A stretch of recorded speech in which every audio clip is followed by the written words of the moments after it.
All right, final two teams here. We're going to start off with the Southmoreland Scotties, a team that we're much more familiar with their days in the 2A Interstate 2 years ago.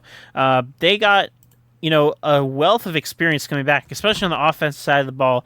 Coach Dave Kiefer has built a really stable program. For a team that has low numbers like Brownsville, he's built a very, talented program that is able to compete with some of these other 3A teams. What is your opinions here on the Southmoreland Scotties now entering their second season in 3A and maybe possibly being a playoff contender now? Yeah, of course, this team 2 years ago in 2A made their first playoff appearance in over 40 years. Their first playoff appearance since NFL Hall of Famer Russ Grimm was there. So that's something to be excited about. Yeah, that's how long ago it's been. Wow. Yeah. And they went 3-3 in 3A last year, and I don't think a lot of people saw that happening. With a win at South Allegheny, that's a hard place to play. At Derry, which Derry just a few years ago was WPIL runners-up. And then at York, 24-0, and they would have had another win had Brownsville not got canceled there. So we're looking at a team that really, I'll give them the win against Brownsville, a team that would have had a winning record last year.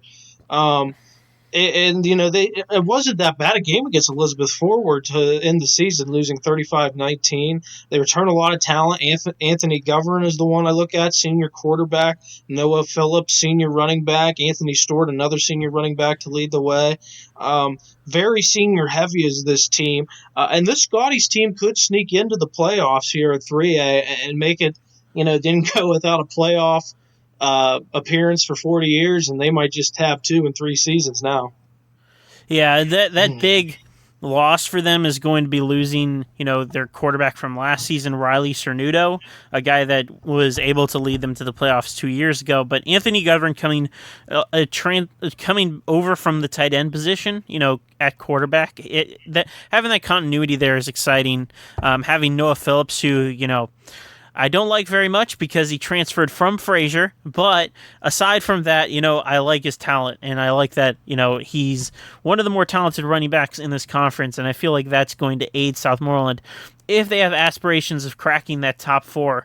And it's definitely possible for them. You're looking at a schedule which features home games against South Allegheny, home game against Elizabeth Forward late in the year, and they end up playing at South Park away, but it is the last week of the regular season, so that game could maybe shape their destiny if they want to be playoff bound, and that is our must-watch game for them, October 29th at South Park. And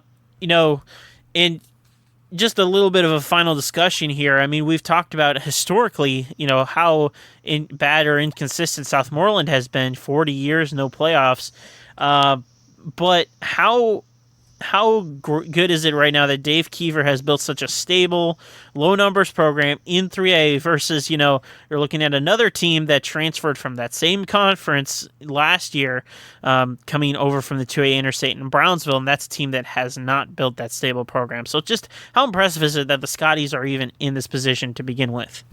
Oh, it's very impressive, and you got to give a shout out to the head coach and the kids that bought into the program.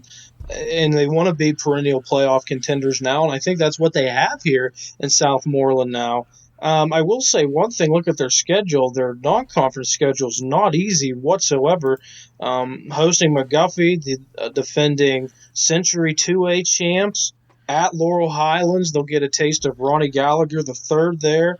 Open date on September 10th, but then they host South Allegheny at Mount Pleasant. That's going to be a tough 4 games in a 5-week stretch, and we'll see if they throw in a game on September the 10th. But I think the Southmoreland team's up for the test, and I'd like to see them squeeze into one of the final playoff spots in this conference.